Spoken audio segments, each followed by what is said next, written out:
Child marriages, considered taboo to many and outlawed in various parts of the world, is an all too familiar reality to many young girls.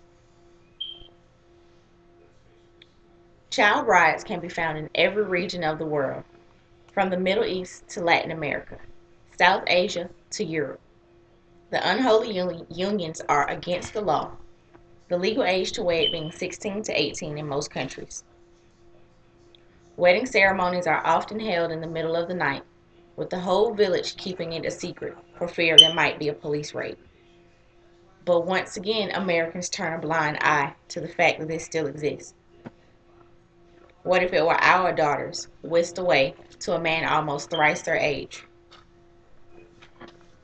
What if it were our mothers, once young and free, now forced into a concealed form of slavery? Child marriages defies all logic that human beings are the most intelligent life form.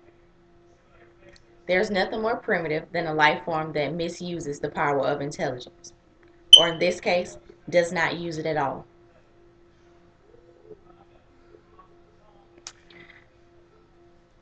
This custom. This custom is animalistic. At least animals are consistent in the way they apply their natural instincts and intelligence. We as humans are less the dirt at our feet, turning a screened eye to the cries of the young girls is inhumane and it is wrong. Families marry off their young girls to provide family stability, whether it's paying off debts, mending a broken relationships, or to simply be spiteful.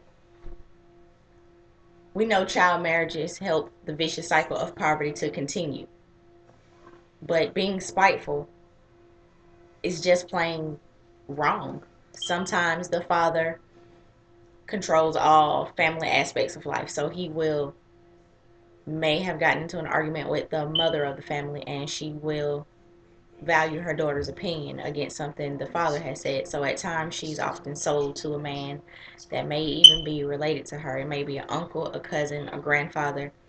It may also be a man that is 3 to 4 villages away, cutting off all family ties with a young girl.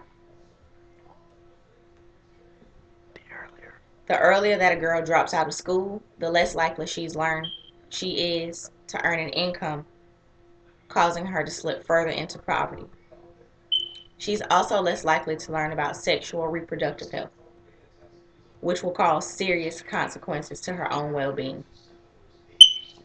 Then why do we hear so much about Muslims, Afghans, and Saudis approving of such disgusting behavior? Why are women treated like property instead of humans with full rights? Why are female children married off at such a young age? Why are daughters forced to marry someone they did not choose? These are backwards and obsolete ideas and are better left in the past where they belong.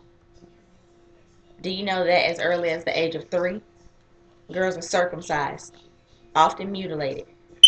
These measures are taken to protect a girl's virtue, but is it virtuous to sell your young daughters to a modern day rapist? No. Why would we not stand for something that tortures the world's youth?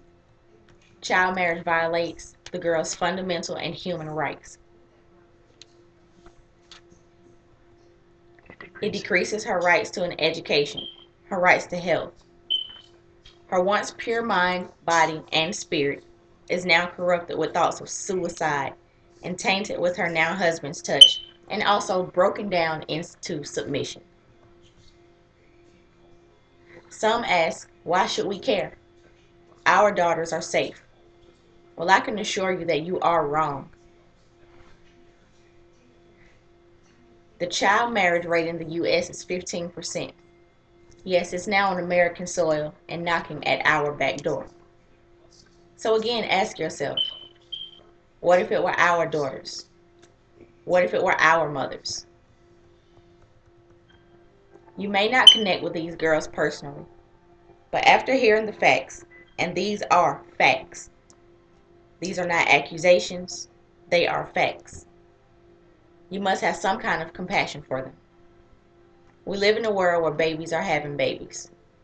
If you wouldn't want it for your baby, why would you sit and be silent and watch another baby go through these things?